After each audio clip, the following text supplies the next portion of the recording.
Chers amis de Catholic TV et de la Maison Catholique des Médias, bonjour, bonsoir. Nous sommes en direct depuis la paroisse Cœur Immaculé de Marie où nous venons rencontrer Monseigneur Dieudonné Boulungui Moussabou. Monseigneur, bonsoir.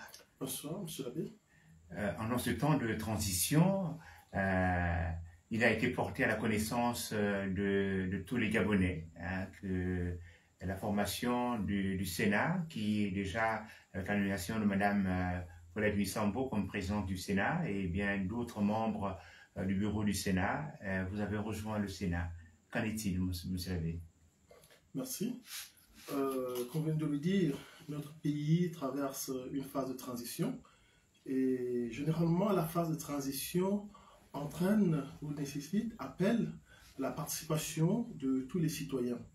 En ce sens, l'Église a été invitée par les autorités de la transition à participer effectivement à cette phase de transition de manière effective et active.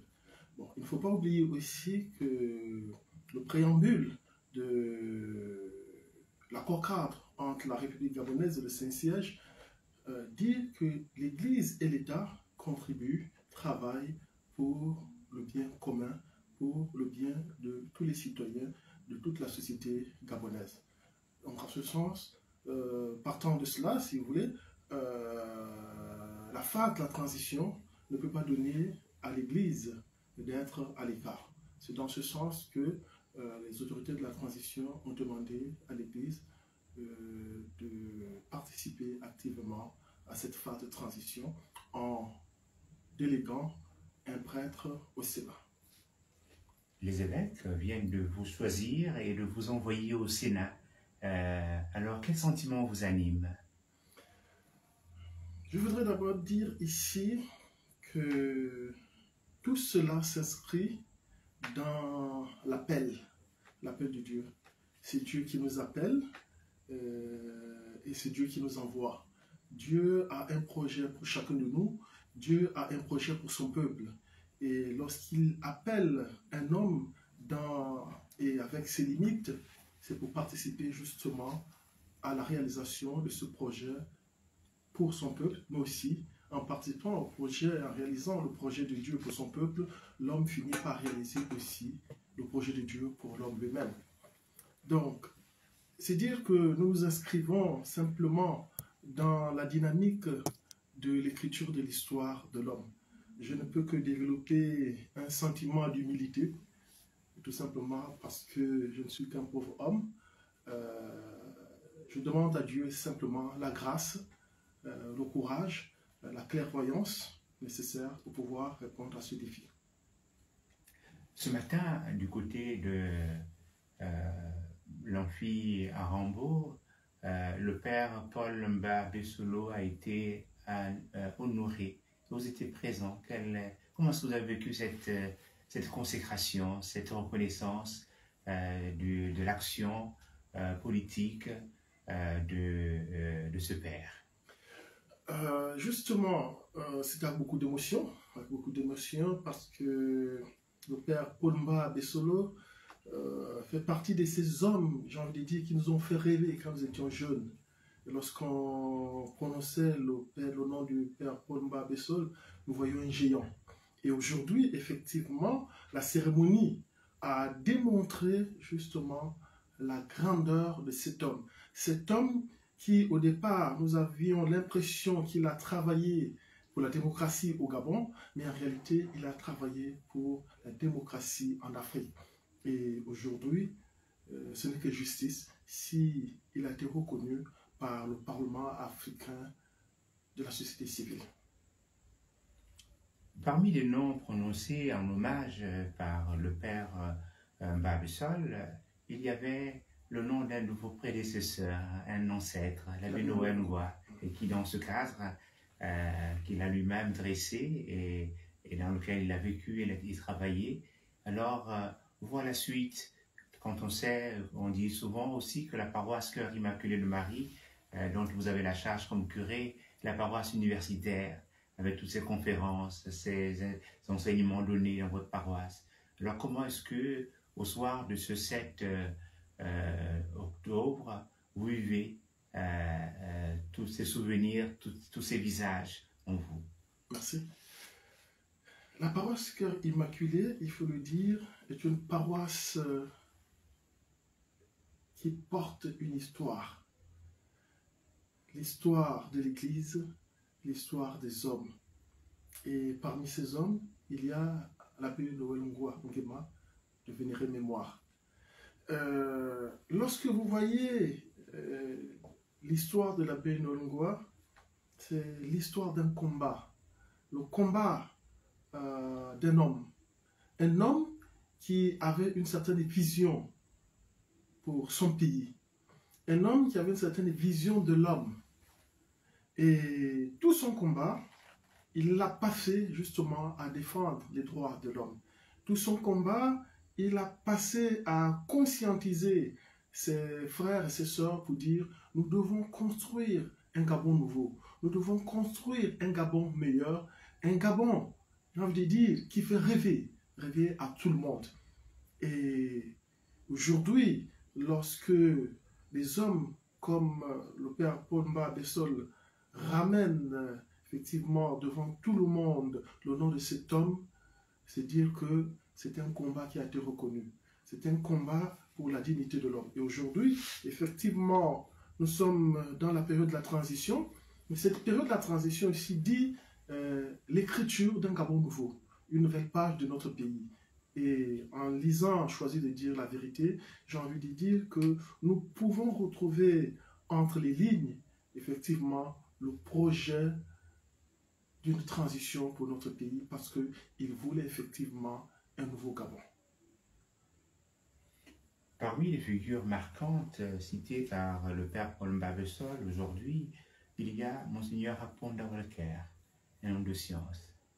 Alors, comment est-ce que, en entendant tous ces noms dans cet hémicycle, vous avez dans l'esprit du jeune sénateur Claire, comment est-ce que vous avez vécu et vous donnez d'entrevoir l'autre nom avec vous?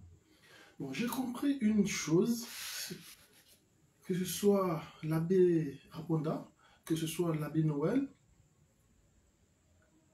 c'est que chacun a essayé de vivre son sacerdoce à un moment donné, avec les moyens qu'il avait.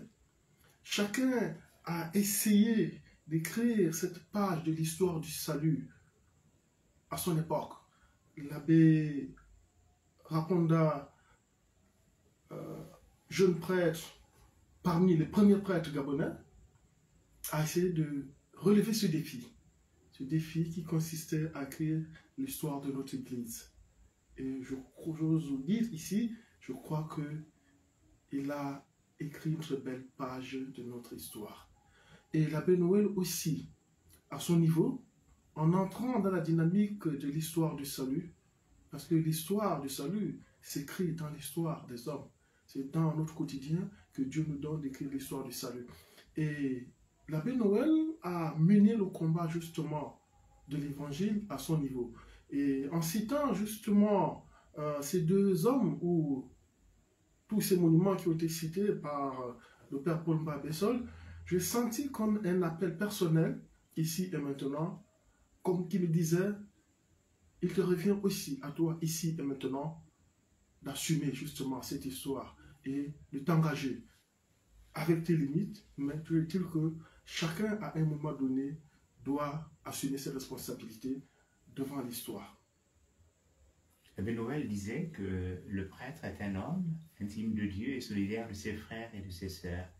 Alors comment est-ce que dans cette solidarité, dans cette intimité aussi avec Dieu, vous, Monseigneur Dieudonné Moulongui, vicaire épiscopal de l'archidiocèse de Libreville, jeune sénateur, pensez entrer au Sénat et pour contribuer à la construction de ce Gabon nouveau?